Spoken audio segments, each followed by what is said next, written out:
صباح الفل عليكم، ازيكم عاملين ايه؟ يا رب تكونوا بخير. اللهم صلي وسلم وبارك على سيدنا محمد. انا داليا ودي قناتي، قناة داليا الرفاعي.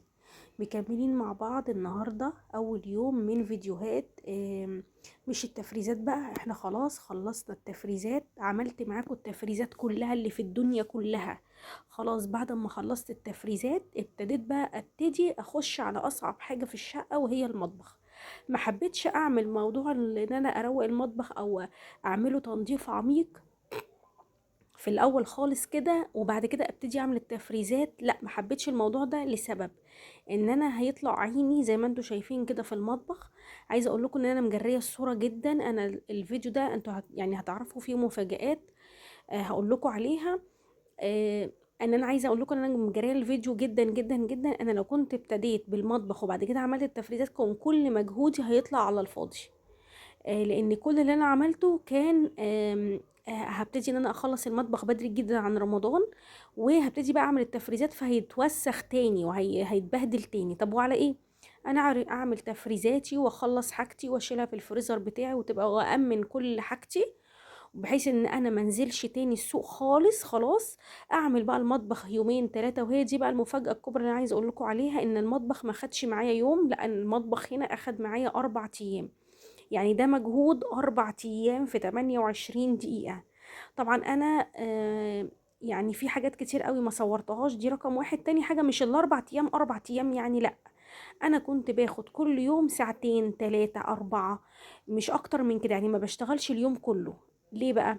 انتوا عارفين ان احنا في مدارس وفي دراسة ومذاكرة ودروس وطلوع ونزول، فالموضوع ده كان بيستهلكني انا شخصيا. ده طبعا انا الحاجات اللي انا بعملها دي الى جانب كمان شغل البيت الطبيعي العادي. لو كان في مثلا الروتينات العاديه اللي هو انت بتنظفي برضو الشقه، يعني انت مش هتفضلي طول النهار وليل في المطبخ. بتعملي اكل، بتعملي فطار، بتعملي غدا، بتعملي عشاء، بتروقي، عندك غسيل، بتعملي المواعين بقى العاديه بتاعت اليوم العادي بتاعك. كل ده بجانب المطبخ، يعني بجانب الروتين او التنظيفات او الحاجات اللي احنا بنعملها عشان رمضان. فانا كنت بستقطع ساعتين بعد ما الولاد يناموا خالص خالص. يعني انا الشغل اللي انا بعمله معاكم ده كان بيبقى مثلا الساعه 11 بالليل 12، على حسب بقى ما اخلص، يعني على حسب ما انا ابتدي ازهق وخلاص، ابتدي اتعب، لان طبعا انا ببقى خلاص مش شايفه قدامي. فانتوا لو غيرت اللبس بقى زي ما انتوا شايفين كده، انا عشان انا بقول لكم يعني من الاول انا كنت عامله الفيديو ده على 4 ايام، يعني غيرت في اللبس كذا مره. كنت باخد كل يوم ساعتين. انا هنا جبت استيكرات. الاستيكرات دي انا كنت جايباها، كنت رايحه لبابا بالمترو يعني، ولقيت واحده بتبيعهم قلت والله هجيبهم. بصراحه ادت شكل تحفه تحفه تحفه. بصوا بقى، عايزه اقول لكم على حاجه. انا هنا وانا ببتدي اعمل المطبخ قلت انا كل يوم هعمل حاجتين، يعني هعمل ساعت، يعني هشتغل ساعتين 3، مش اكتر من كده. عايزه اقول لكم ان انا في ايام كنت ببقى تعبانه جدا فيها، ساعات كنت بقعد مثلا هي دوبك الساعه، مش اكتر من كده. لان انا كنت ببقى خلاص طول النهار تعبانه وطول النهار بشتغل في الشقه وبعمل وبروح وباجي وبطلع وبنزل. فانا باجي بقى على بالليل خلاص انا مش شايفه قدامي، يعني انا بشتغل حاجات انا مش شايفاها قدامي اساسا، فاتحه الكاميرا وبشتغل وخلاص. فساعات كنت ببقى ممكن اقعد ساعتين وثلاثة واربعة، وساعات في ايام تانية في يومين، يوم مثلا انا كنت تعبانة جدا فيه قعدت هي ساعة واحدة وخلاص. انا هنا ابتديت انا بقى قلت عشان انظم وقتي كل يوم هاخد مثلا ساعتين 3 كده، اللي هما الساعتين 3 دول اخد اكتر حاجة. يعني اليوم ده انا اخدت اكتر حاجة واكتر ظرف انا كنت حاطة ايدي فيهم. يعني ايه ايدي فيهم؟ يعني متوسخين قوي ومتبهدلين قوي. فاكتر حاجه هي كنت حاطه متبهدلين قوي يعني، او اكتر رف كان متبهدل قوي هو رف التوابل. لان على طول ايديكي بتبقى مثلا فيها اكل او كده وبتقومي ماسكه البطرمان، فايديكي ما بتبقاش نظيفه والبطرمان كمان ما بيبقاش نظيف. فدي اكتر حاجه، اول حاجه عملتها هي البطرمانات، اول حاجه عملتها وخلصت منها. تاني حاجه درج المعالق والشوك ودرج التوزيع، حاجه التوزيع اللي هي المغارف بقى والحاجات اللي هي ايه استخدامها قليل. بس برضو يعني برضو تقريبا يوميا، يعني يوميا لو انت بتطبخي ولا حاجة يوميا هتستخدمي مغارف، الشوى الكبيرة، الكلام ده كله. فدي كانت اكتر ضرفتين انا ابتديت بيهم، قلت دول لازم ايه يروحوا من دماغي خالص. اهو زي ما انتوا شايفين اهو. انا اول حاجه عملتها هي التوابل، غسلت التوابل كلها، البطرمانات كلها، وقمت لازقه عليها الاستيكر ده. عايزه اقول لكم ادى شكل تحفه تحفه تحفه. اول مره اعمله في حياتي على فكره. تاني بقى ضرفه هي عملتها هي المعالق، درجه المعالق، نزلت كل المعالق كويس، وابتديت بقى ان انا اصبنها واعمل كده ايه، حاجه حاجه كده. دي كانت اول حاجه. تالت حاجه بقى عايزه اقول لكم كانت ضرفه الخزين. دول اكتر ظرف انا كانت ايديا بتبقى فيهم، فما كانوش نضاف.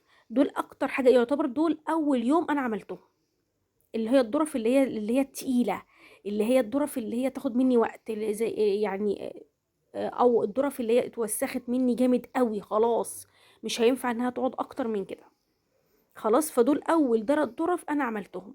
تاني يوم بقى هقول لكم انا عملت ايه واحنا بنشوف الفيديو.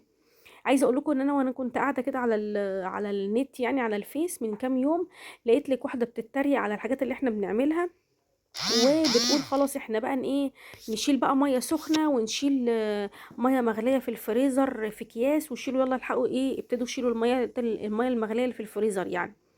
بتتريق على الحاجات اللي احنا بنعملها. عايزه اقول لها اني التريقه براحتك عادي جدا، مفيش اي مشكله. انا مقتنعه جدا جدا باللي انا بعمله، ومقتنعه بالتفريزات اللي انا بعملها كويس جدا، ومقتنعه بكل حاجه انا بعملها، ومقتنعه بالتفريزات، ومقتنعه بالحاجات اللي انا بعملها بترويقي للشقه، وان انا انفض الشقه وانضف المطبخ تنظيف عميق واهد الشقه وابنيها تاني.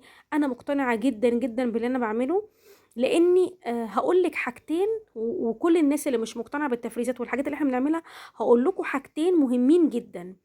رقم واحد، ومن يعظم او عظموا شعائر الله، او عظموا الشعائر فانها من تقوى القلوب. يعني ايه نعظم الشعائر؟ مش معنى ان احنا نعظم الشعائر ان احنا يعني نوظف في الشقه، وان احنا يعني نعمل تفريزات وكده. لا، نعظم الشعائر يعني رمضان ده نقرا قرآن وعبادة وكده. طب انت هتعملي الكلام ده كله ازاي؟ كويس.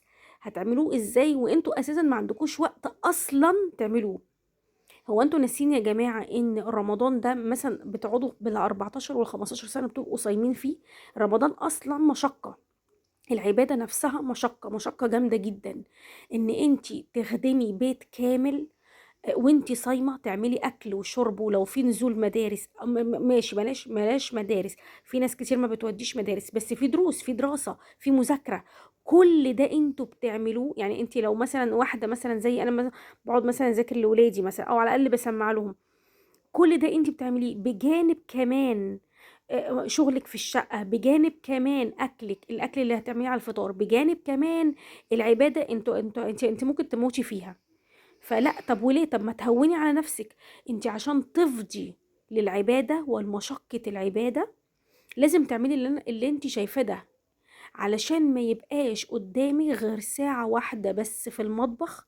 الموضوع ده انا عملته عن تجربة، والله صدقوني، الموضوع ده انا عملته عن تجربة السنة اللي فاتت.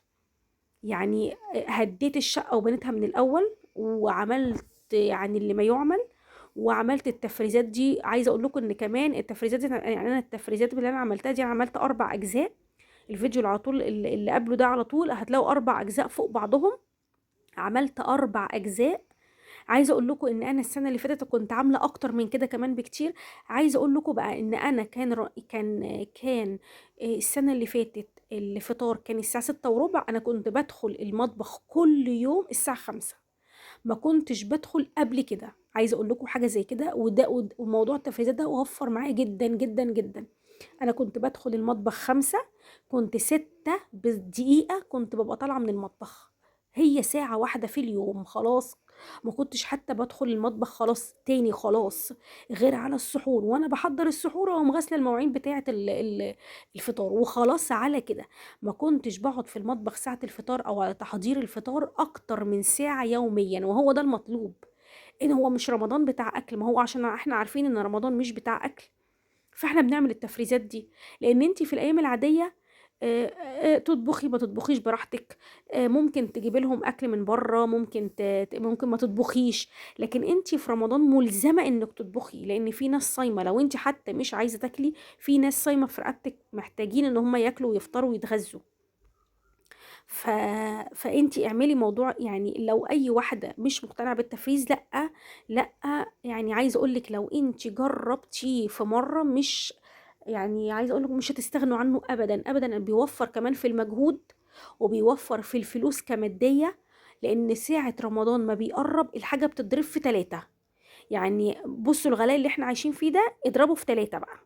فربنا يعيننا بجد. فلا، وعلى ايه؟ وبعدين معنى ان انت تنزلي وانت صايمه وتجيبي اكلك وتطلعي تعملي فطار، ايه يا بنتي ده؟ طب وليه كده؟ وليه يعني ليه علينا كل ده من ايه؟ يعني ليه علينا؟ انا طول شهر رمضان السنه اللي فاتت انا ما نزلتش ولا مره، غير يمكن في الشهر كله غير مره او مرتين بس، في الشهر كله كله، عشان يمكن اجيب مثلا اللي هي حاجه السحور اللي خلصت مثلا مني. لكن كفطار لا، انا كنت حاجه الشهر كلها كانت عندي في الفريزر، من بصل انا مفرزاه، لطماطم، لحاجة اللي هي الحاجات اللي هي اللحمة والخضار والحاجات دي كلها. الخضار كله أنا كنت مفرزاه، حتى المحاشي كنت مفرزاها. كل حاجة كنت مفرزاها، ما نزلتش خالص ولا تعبت خالص، ولا وانا صايمة ولا وانا فترة. كان كل الوقت بتاعي للعبادة والمشقة العبادة، واني انا يعني قراية القرآن والصلاة. كنت فاضية، دماغي كانت فاضية بقى خالص، ما كنتش شايلة هم ان احنا كل يوم هتعملي اكل ايه، لا ما كنتش شايلة هم الموضوع ده تماما تماما خالص. كنت عارفة، حتى كمان كنت باجي انظم وقتي. يعني انا كنت كمان علشان ما احتارش انا هعمل اكل ايه، كنت اجي كده يوم الجمعة واقوم عاملة كده لستة بالاكل اللي انا هعمله طول ايام الاسبوع، واقوم لازقاه على التلاجة وافضي بقى دماغي خالص. لان انا عندي كل حاجة في الفريزر، فخلاص انا عارفة بفتح الفريزر عندي كذا وكذا وكذا، بطلعه بعمله خلاص على كده. فالموضوع ده انجز معايا جدا، فكوقت ومجهود وكطاقة، وكمان كماديا كمان فرق معايا جدا جدا جدا. فما تسمعوش كلام اللي بيتريقوا ويقولوا ان احنا ما نفرسي، او ايه اللي انتوا بتعملوه ده في رمضان ده مش اكل، مش شهر الاكل. ما هو عشان مش رمضان مش شهر الاكل، انا مش عايزه اضيع وقتي في الاكل، مش عايزه اضيع وقتي في اعمال الاكل. انت عشان تدخلي في المطبخ في الايام العاديه بتقعدي 3 4 ساعات، طب وليه؟ انا مش عايزه اعمل كده، انا عايزه هو كبيره ساعه واحده بس، يا دوبك الحاجه بتبقى عندي متفرزه. وعايزه اقول لك الساعه دي بيبقى 3 ارباع ساعه منها، 3 ارباع هي بيبقى وقت السوى. يعني خدوا بالكم بقى ان بيبقى وقت السوى كمان منها، يبقى ربع ساعه بس هي تحضير. بس بطلع الحاجه من الفريزر وتك تك، ده على ده على ده على ده، تك تك، اقوم على طول مجهزه حاجتي كلها. فانا عملت الموضوع ده السنه اللي فاتت، ارتحت جدا جدا جدا. بصوا بقى، انا عايزه اقول لكم هنا ان ده كان اليوم التاني. ما تسمعوش برضو، عايزه اقول لكم ما تسمعوش كلام حد، اللي انتم مقتنعين بيه اعملوه حتى لو ما بيوافقش. الناس كلها مش زي بعضها. انت ظروفك غير ظروفي غير ظروف اي حد تاني. ممكن تكون واحده فاضيه ما وراهاش حاجه، لكن في ناس تانية بيبقى وراها شغل، وفي حتى لو مش وراها شغل. يعني انا واحده ما بشتغلش بس مش فاضيه فعلا، فعلا مش فاضيه. ف ف فكل واحدة ظروفها غير التاني، كل واحدة بتعمل الحاجة اللي تريحها. هي مقتنعة بالتفريز اعمليه، مش مقتنعة خلاص انت حر، اعملي بقى، وقفي ساعة واتنين وتلاتة واربعة وخمسة في المطبخ، وانزلي هاتي حاجتك وانت صايمة، واطلعي واعملي وسوي براحتك خالص. عايزة اقول لكم بقى ان انا هنا كان في اليوم التاني بقى، يعني انا عملت اليوم الاولاني ده عملته، اليوم التاني بقى كان البوتاجاز واللي ورا البوتاجاز كمان. انا هنا استخدمت، انا لما كنت بنزل السوق يعني وكده، اخر مرة كنت اشتريت فيها سيترس كان وصل ل 48 جنيه.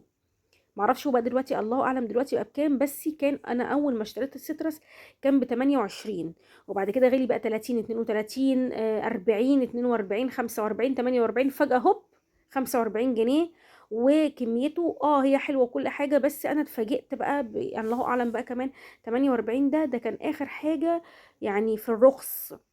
انا بقى هنا بصراحه بجيب منتج تاني اسمه شقاوة، ده رخيص شويه بيتباع عندنا، وبيعمل نفس حاجة السيترس بالظبط، حتى نفس الرغاوي بتاعته بالظبط، وملوش ريحة برضو، ريحته يعني إلى حد ما هو ايه، قويه شويه بس الى حد ما، يعني بتفكرني بباور بتاع ماي واي، بس الى حد ما بالنسبه لسعر سيترس لا، يعني في فرق مثلا بتاع 15 جنيه مثلا، وهو نفس الكميه وكل حاجه، فبيكفيني وبيبقى حلو جدا.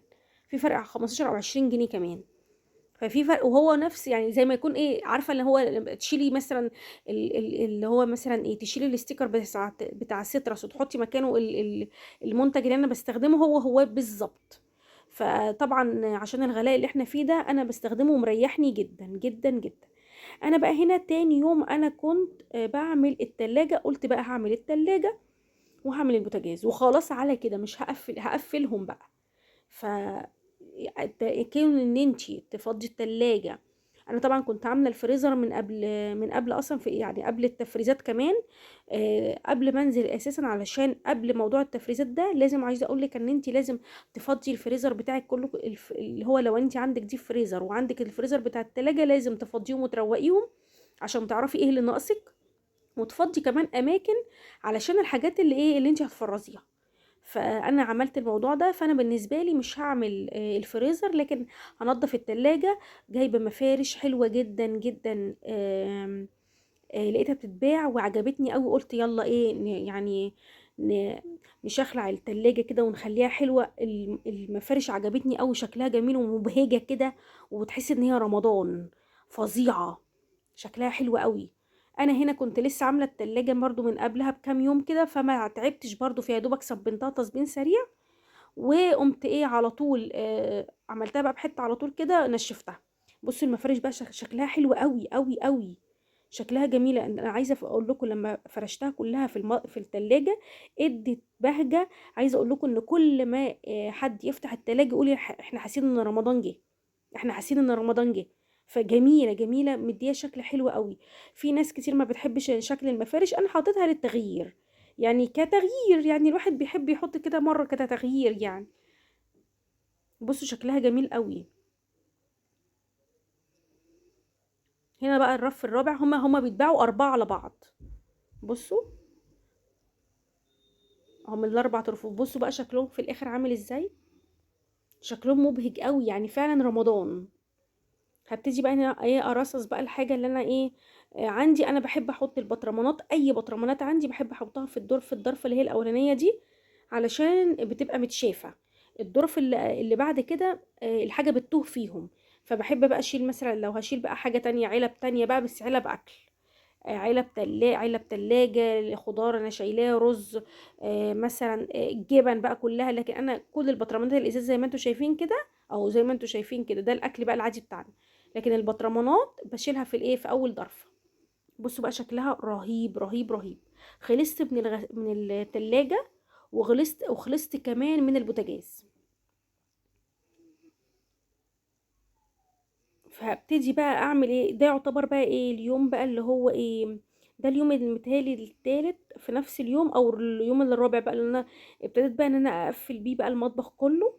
انا ابتديت ان انا اعمل من فوق لتحت، صبنته بقى من بره، انا خلاص كل الاجزاء اللي جوه انا يعني خلاص كنت عملتها.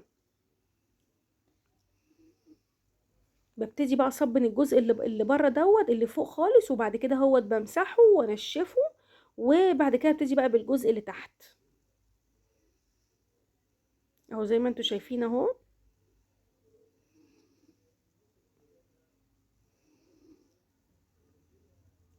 يا رب اللهم بلغنا رمضان لا فاقدين ولا مفقودين يا رب العالمين، يا رب بجد. آه يعني الواحد كان نفسه يبقى شهر رمضان ده 3 4 شهور في السنة، لكن للأسف يعني. وفعلا سبحان الله الشهر ده بيعدي بسرعة جدا جدا، انا ما بحسش بالشهر خالص. هنا بقى هنا خلصت.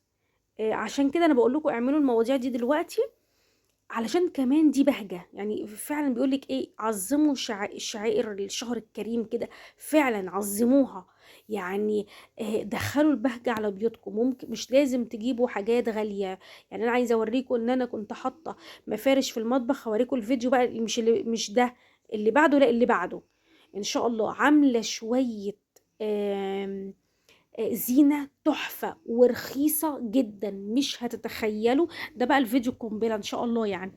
فيديو حلو جدا، وفي نفس الوقت انا مش تقريبا انا مش دافعه حاجات كتير. يعني انتوا هتتصدموا من تكلفه الزينه اللي انا عاملاها، مش هتتعدى ال 100 جنيه. انتوا متخيلين تكلفة الزينة في المطبخ السنة دي لا تتعدى ال 100 جنيه.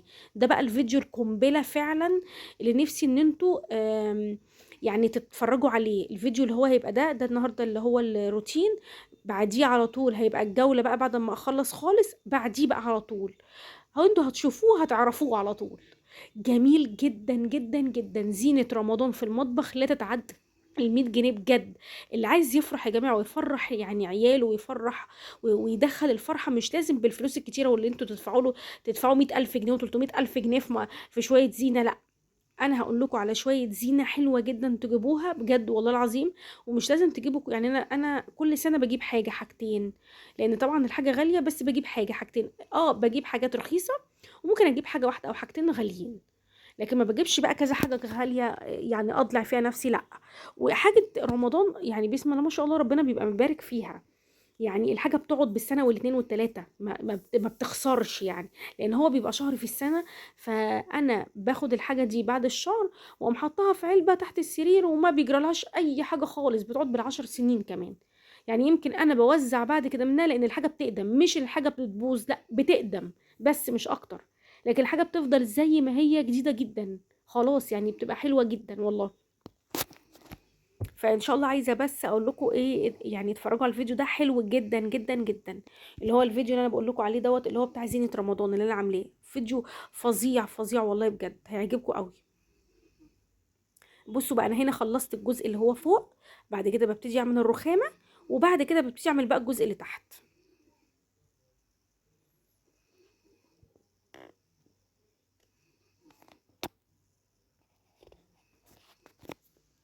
بصوا بقى انا هنا خلصت اهو، او خلصت بقى يعتبر كده اهوت الجزء. بصوا بقى انا هنا اهوت، انا عايزه اقول لكم ان اهو ده بقى الايه الصابون اللي نزل على الارض، مطرح ما كنت انا ايه بصبن يعني المطبخ. فاضل لي بقى الجزء بقى اللي هو انهي الجزء اللي هو بقى الناحيه دي، اللي هو ناحيه الايه، يعني انا خلصت الجزء ده اهو. فاضل لي بقى الناحيه اللي هو بتاعه الايه الكتل، فاضل لي الكتل، وفاضل لي كمان اللهم صل على النبي، فاضل لي ايه، فاضل لي كمان الفلتر. هبتدي بقى الكتل اهو هصبنه، وكمان هعمل الفلتر. وبعد كده بقى هبتدي اعمل الرخامه بالحوض، وبعد كده ابتدي بعمل الارض، اخر حاجه بقى خالص الارض. عايزه اقول لكم ان انا دايما ببتدي من المطبخ علشان يفتح نفسي كده.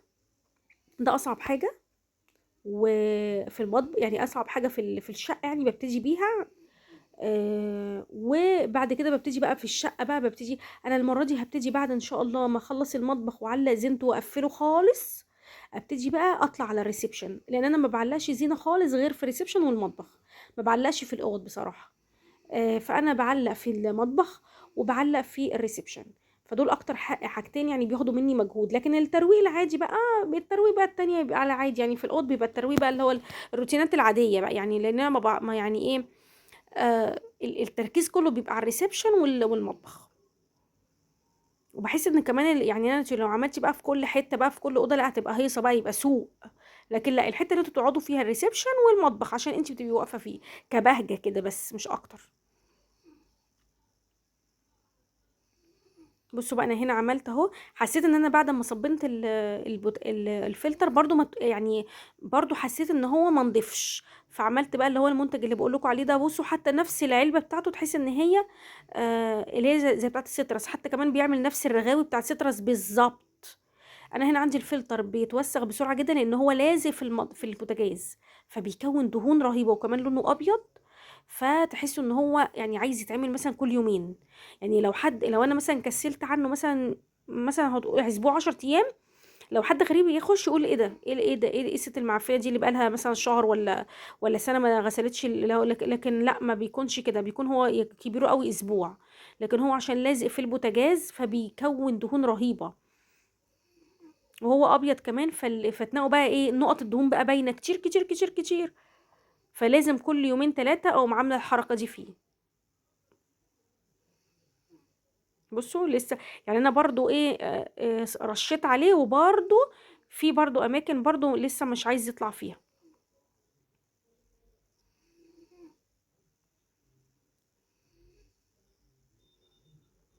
ما هو بعمل بقى الرخامة، وبعد كده بقى هبتدي اعمل الحوض واخلص واعمل بقى الارض. يا سلام، عايزه اقول لكم ان انا نفسيتي ارتاحت جدا جدا اول ما عملت المطبخ وخلصته.